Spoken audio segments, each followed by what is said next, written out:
the solar eclipse coming up on the 14th of October has the North Node,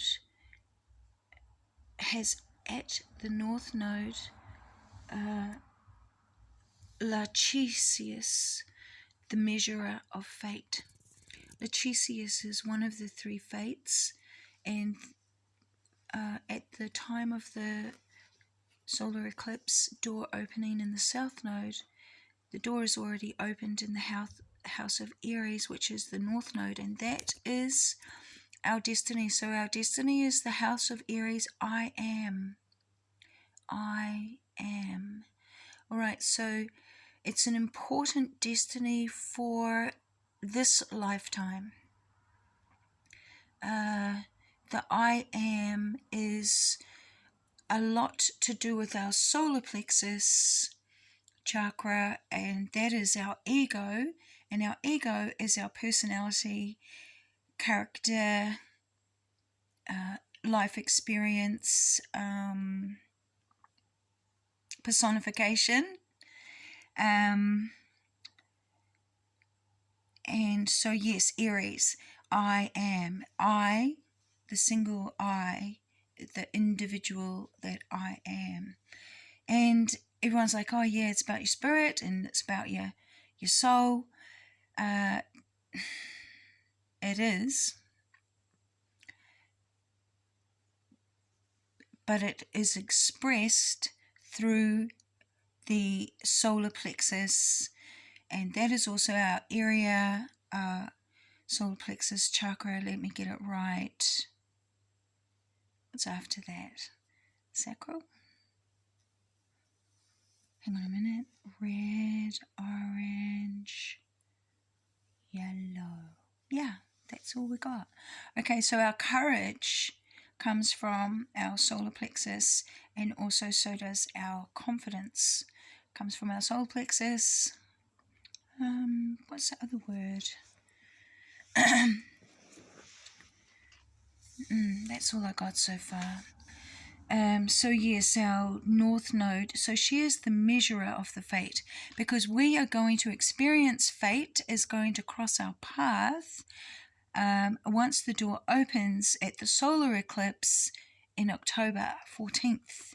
And we're going to be meeting with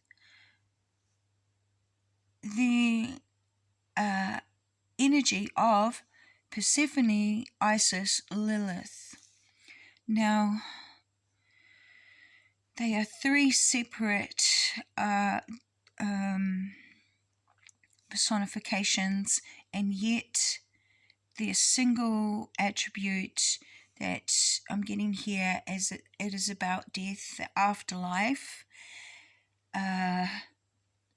the other side, which is not the same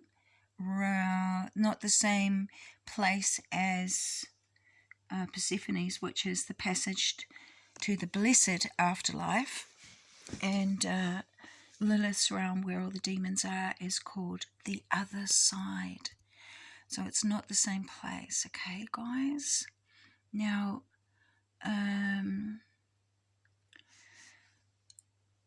I really don't know the whole guts of it, but I told you that I'm getting Mother Maiden Crone out of this, and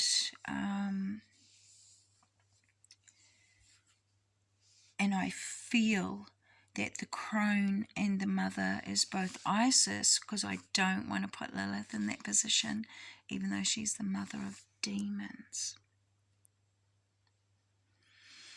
But she's an earthling woman, so maybe she should go in that position. So, oh God, it's a terrible thought, because it's a real dark kind of a problem, which is the situation that we've got on Earth right now. So obviously we're already dealing with it. It's in our face, Lilith. But we're going to well, we know that's, you may as well say, that matters, and it's physical reality matters. Physical reality matters, and it does matter. And what we need to do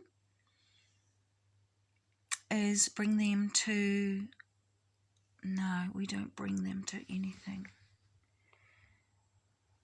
what we try to do. Well, Isis, it says also for Isis, stays in the background, using wits to guard loved ones, protector of the dead. Now, at first I was like, protector of the dead?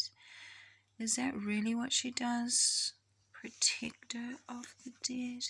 Because, I mean, she buried Osiris real deep. So deep that they still actually can't find where he is buried. She made sure no one's going to touch his body again. Because of what they'd done. She was so mortified by that. I bet you her hair turned white. $100. Anyway,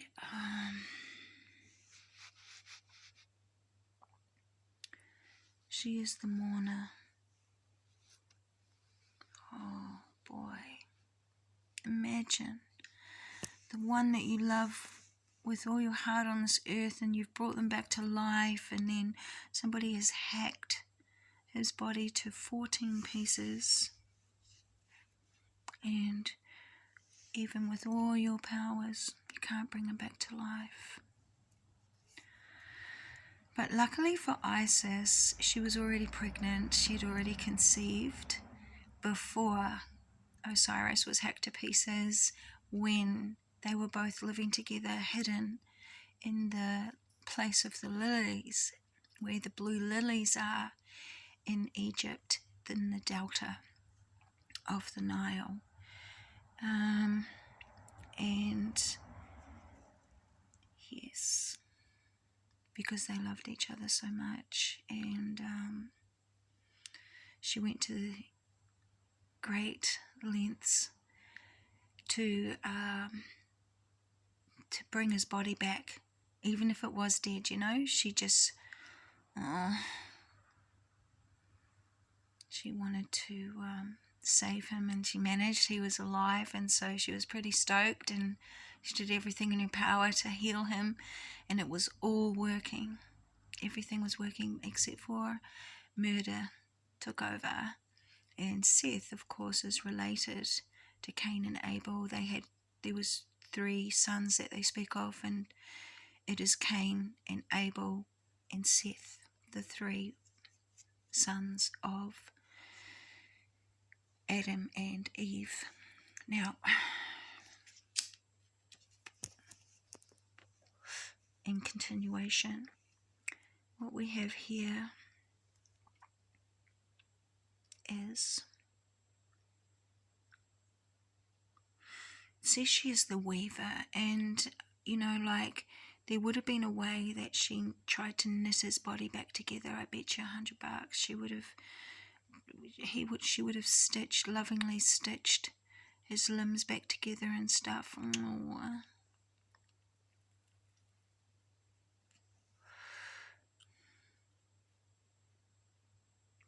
That's so sad.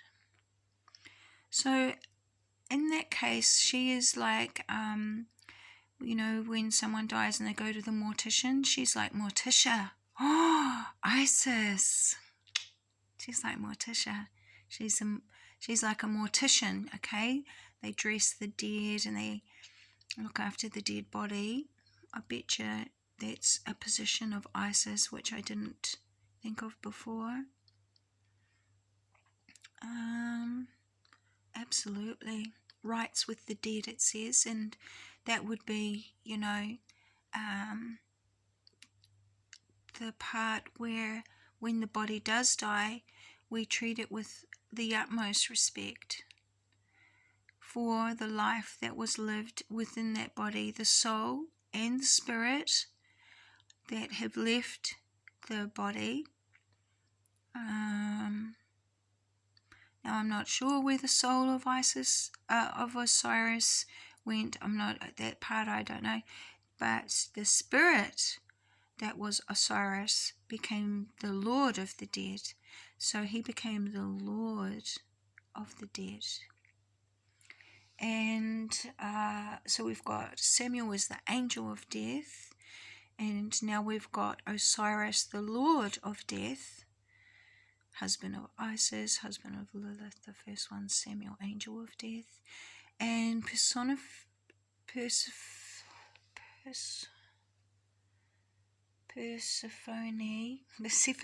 Jesus,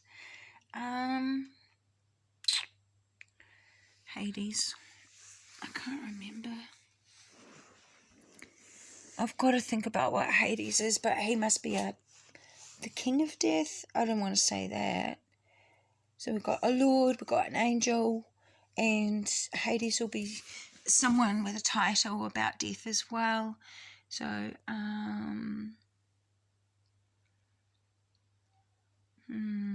now the Lord of Death, that's very interesting, because if I remember correctly, in the Egyptian pantheon, when we die, our heart, which has got our inner star child, is weighed against the feather of truth. Like, did you tell the truth when you were alive, when all those things that you said happened to you happened, or were you making it up? Because, making up stories is great imagination, but if it's not true, then it's going to weigh upon you, okay? And it weighs upon the feather of truth. And your conscience is what is being weighed. Your conscience. Are you of good conscience? So now, when that occurs upon our death with our star seed, for the right to become a star, or thus a god or a goddess state of being, your co-creating energy that we use here on earth with the cosmos. It is weighed by Anubis, and Anubis was the one who was with Isis in the mummification of Osiris.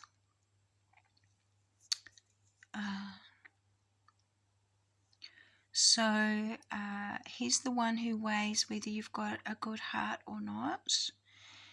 That is Anubis, because what happened to Osiris, a man of good heart, was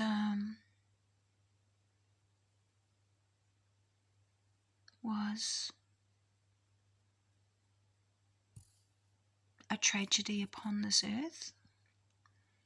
And so they don't want that sort of bad energy to keep being to be co-created upon this earth. So what they're all about, that is what I'm saying, is Osiris, which is Lord of the Dead, and Anubis, who weighs the heart, which is a co-creator, has the potential to become a co-creator. But you don't get to become a co-creator if your conscience can't weigh against the feather of truth. So now let us see.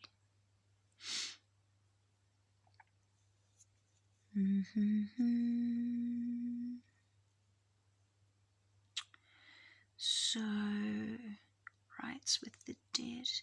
Isis rights with the dead. Now, I'm not sure, but I've got a feeling that Osiris and Isis are what the next state of when we become a star, because Osiris and Isis are stars in the heavens. And at the moment, Isis is in the house of Libra, and so is Osiris. He's a little ahead of her. They didn't have a conjunction.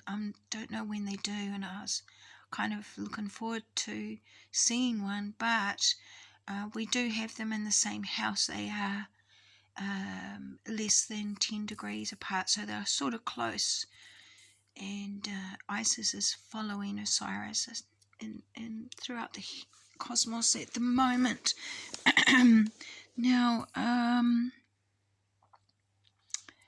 Yes, and if I do remember, I have photographed Isis before when she was in the house of Virgo, 3 degrees of Virgo, so I can't remember what calendar month that was, but I remember when I photographed.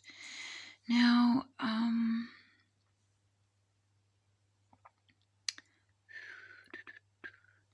yeah, so part 2 is over. Thank you so much.